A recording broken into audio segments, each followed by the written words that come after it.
The Tao of Self-Confidence, episode 807.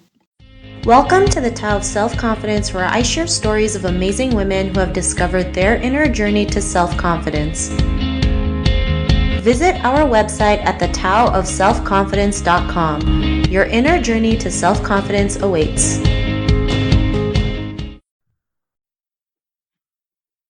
Well, hello, friend. Welcome to the Tao of Self-Confidence, where I share stories of amazing women who have discovered their inner journey to self-confidence. I'm your host today, Sheena Yap Chan, and today I have an amazing lady on the show today. She is an entrepreneur, an award-winning humanitarian, and also Miss Asian Global 2020. And I'm really excited to have her on and share her story with us today on self-confidence. So without further ado, I'm going to introduce you to Olivia Wong. Olivia, how are you today? Maybe you can fill in a little bit more about yourself to the listeners. Hi, Sheena. Thank you so much. I'm really excited to be here. So my name is Olivia. I was born and raised in San Francisco, and from a very young age, I knew that I was a rebel. Some of the young girls and also my parents would always call me pretty bossy when I was young, but that just meant I was headstrong. So from a very young age, I started to travel the world, and that's how I started my journey as a humanitarian. I worked in Syria and Fukushima after the nuclear disaster, in the global developing south, and a lot of different rural, remote areas. Around the time I was 24, I moved to Vancouver, actually. That was around the time where Trump was elected in 2016, and I've been here ever since. And just recently this summer, I won a title of Miss Asian Global 2020. So I get to represent the Asian community in the United States and in Canada, and actually across the world. Awesome. Well, thanks for sharing that, and congrats for winning the title. I think it's great that, you're representing, the North America, and I think that's great. And what's your cultural background? I am Chinese, Cantonese by descent. So my mom was born in Hong Kong and my dad was born in mainland China. And they immigrated to the States before they were 20 years old. So I am the child of immigrants. And we were born in San Francisco, and most of my family is still in the Bay Area. Thanks for sharing that. And Olivia, what would be your favorite self-confidence quote? My favorite self-confidence quote is that before you can conquer the world, you have to conquer yourself. Thanks for sharing that. And I love that quote. Yeah, because it's true. If we want change, we have to be that change, right? I always say that, especially when it comes to representation, right? As Asians in general, we're very underrepresented. But, the only way to do that is to be that representation, to go out there and just show yourself, speak your voice, showcase your talents, whatever it is, so that other people can realize it's okay to be who you are. So thanks for sharing that great quote. And in your own words, how do you define self-confidence?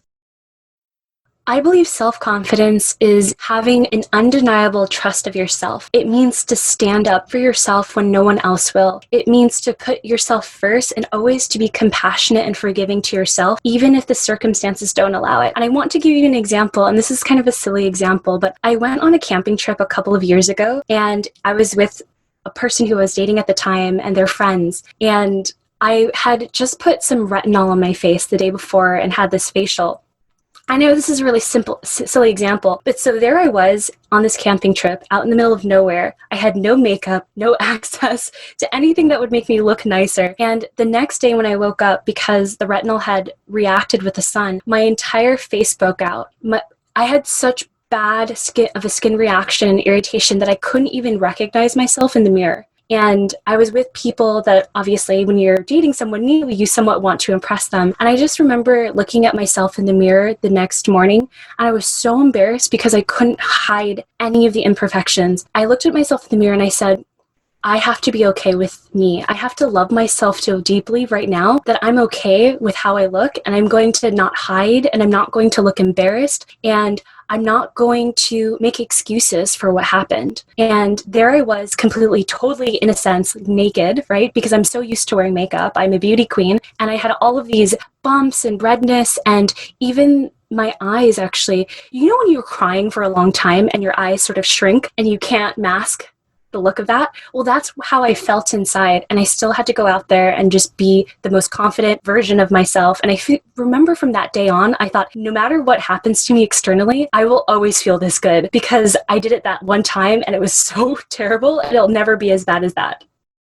Thanks for sharing that. Thanks for sharing that great story. It's just like, a good lesson to like just love who you are, love the skin you're in, regardless of what happens, because it can happen to any of us, right? And I know sometimes it can feel like it's the end of the world, but it's temporary, it'll go away, life goes on, and we keep moving forward. So thanks for sharing that definition. And Olivia, what was your life like before your discovery of self-confidence?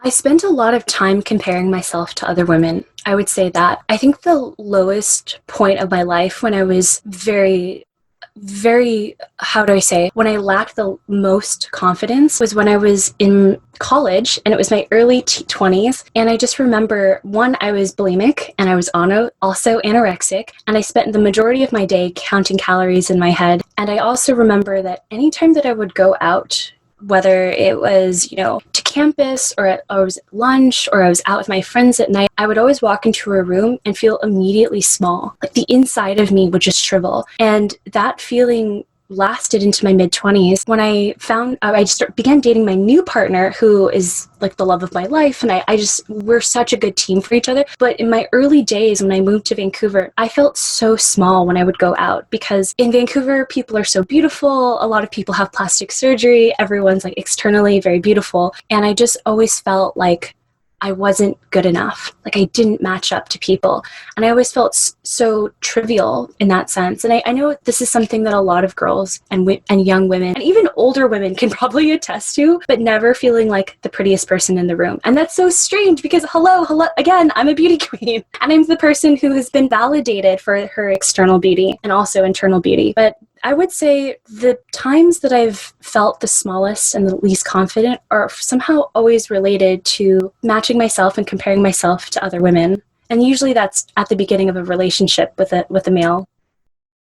Thanks for sharing that. And, just growing up in a Asian household, I think the comparing game is always very strong, right? Families compare each other, whether it's with their kids or who has the nicest car, who has the nicest house. It's like everyone's trying to keep up with each other or try to like, one up each other, that it just never ends. And then when we grow up in that environment, like we're just doing the same thing, especially like you go on social media and you see all these perfectly curated photos and you're like, why don't I look like that? Why don't I have nice skin like her? Why don't I have the flat abs that she has? And we have to realize like sometimes those are filtered, right? And sometimes what you see on a photo doesn't necessarily mean it's the truth, right? I'm not saying every photo is like that, but just, sometimes you don't know what goes on behind closed doors. And I think, the more people are just vulnerable and just being able to share their truth, people will understand like, it's okay to feel that way. It's okay to, not always be perfect, because perfection is non-existent. So what was that point in your life when you realized, you are more than enough, right? You are beautiful, you are confident, you can go out there and be who you are today. So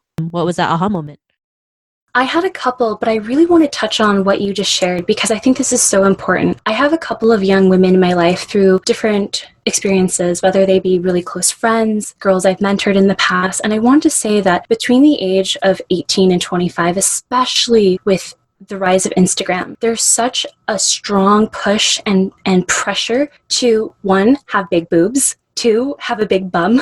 It's you can't even hide from the fact. And I know it sounds trivial, and I know it's not necessarily the most sophisticated or wise thing that I have to say, but I think to really call out how intense that pressure is to look a certain way. For example, for many years when I was in college, I had some form of body dysmorphia.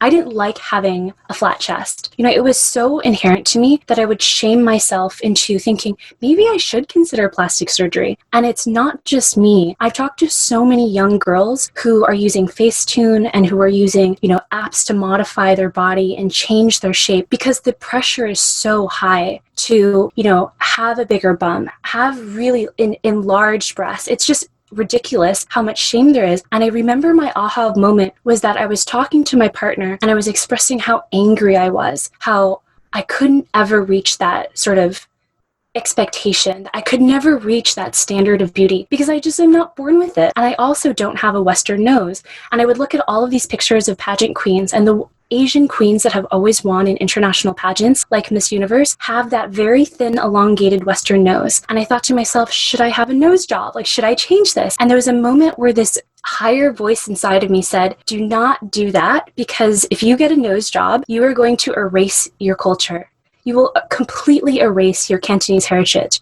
That's not you. That's not who you were born to be. And I think my aha moment was realizing that the beauty standards that are imposed on us, especially as Asian American and Asian Canadian women, are Western features. And there are other examples and role models that we can follow in this world that look like us, that actually take the shape of our bodies. You know, it is beautiful to be the way that I look. I don't have to look like a Kardashian to fit into this world. And I think that aha moment was so powerful for me because I could actually transcend all of the implications and expectations of Western media. And for me, that was when I became free, because now I don't worry about these kind of things. Sure, I contour my nose, but that's because I'm a makeup artist and I really like to do the transformation. Moving forward, the aha moments have really been realizing that anything that I'm unhappy with myself, I have to dig deep. Where does that come from? What belief does that come from? You know, what expectations were imposed on me? How can I redefine that for myself and actually maybe find some better role models that make me excited to live in the skin I'm in? That's another huge thing that I've learned is if you are looking at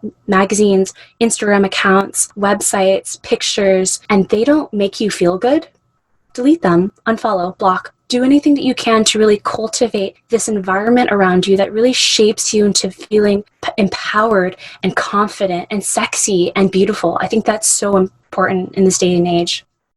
Thanks for sharing that. And I totally agree. I mean, growing up in Canada, like Asian representation was like non-existent, right? And even myself, I wanted to name myself Heather, have blonde hair and blue eyes because that's all I saw on TV and on magazines and on billboards. And I thought being Asian was like not considered pretty because that's not what you see in the media. And, you know, it took me a while to realize like who I am is, you know, what makes me unique, what makes me beautiful. And it took a while to accept that, right? And like anyone else, it's a journey. You know, we have our ups and downs, but in the end, we have to realize who we are is what makes us unique, what makes us different, what makes us beautiful, what will make us stand out from the crowd, you know, speaking our truth, speaking up for ourselves and for others who are still not as confident enough to speak up. And I love that you mentioned all that. And because of your aha moment, what's your life been like now? Joy, bliss, flow. I live in an expanded state of flow. It's a place where I wake up feeling very creative. I don't doubt myself. I deeply trust myself in all scenarios. And I also don't have to prove myself to anyone. And that is completely liberating to walk into a room, to stand on stage, to be in a podcast. And I trust that anything I say will be a perfect and accurate and authentic representation of who I am, because I'm not trying to be anything else. I'm just here being me and being true to myself. And with that, it makes me feel like I'm at peace, that there will never be a regret in my life because I was just true to who I am and I wasn't pretending to try to strive or prove to anyone that I was something else. Thanks for sharing that. And, you know, to the woman who's listening to your episode, they may be in their own journey to self-confidence. What would be that one tip you would give to her? I would say start with a list. Write a list of all of the things that you dislike about yourself, your limiting beliefs, things that you really wish no one would know. Then what I would ask you to do is flip that list. See if you can turn every single critical judgment of yourself into a positive affirmation and work on that list. Repeat it out loud. State those affirmations out loud. Confidence is not something that people naturally just have. They're not born with it and they remain confident their entire lives. It's a practice. It's a discipline. It's just like Taoism. You have to really be disciplined in making sure you're cultivating that sense of confidence in yourself. So once you have that list, you can work on other things. One list that I've recently been working on is my biggest regrets in life. And this is so powerful for me. I've written every regret I ever had in life, and then I tried to see what was the hidden lesson in that. What has it shown me about myself? And even just that simple exercise of writing that list has helped me release the stuck emotions that are associated with it. And I've become more free and I've become more confident, and I don't have to look at my past as something that has been burdened with shame or guilt. Thanks for sharing that great tip. And if our listeners wanted to get to know a little bit more about you and what you do and check out some of your work, is there any links or social media profiles we can connect with? Absolutely. So you can find me on Instagram at Olivia M as in May. That's my middle name. And then Wong. So Olivia M. Wong on Instagram. And I'm also on LinkedIn and Facebook using the same handle. Thanks for sharing that. And to our listeners, if you want to connect with Olivia, you can also head on over to the taoofselfconfidence.com and search for Olivia's name. Her show notes will pop up along with everything else that we talked about. And I really just want to thank Olivia today for taking the time to share her story and tips with us on self-confidence. So thank you so much, Olivia. Thank you so much, Sheena. It was great being with you today. Not a problem. It's also great having you on the show today. And to our listeners, be on the lookout for another new episode of another amazing woman's journey to self-confidence. And we'll talk to you soon. Bye for now. Thank you for tuning in to another amazing episode of the Tao of Self-Confidence. Visit our website at thetaoofselfconfidence.com to check out cool resources, blog articles, show recaps, and so much more. Your inner journey to self-confidence awaits.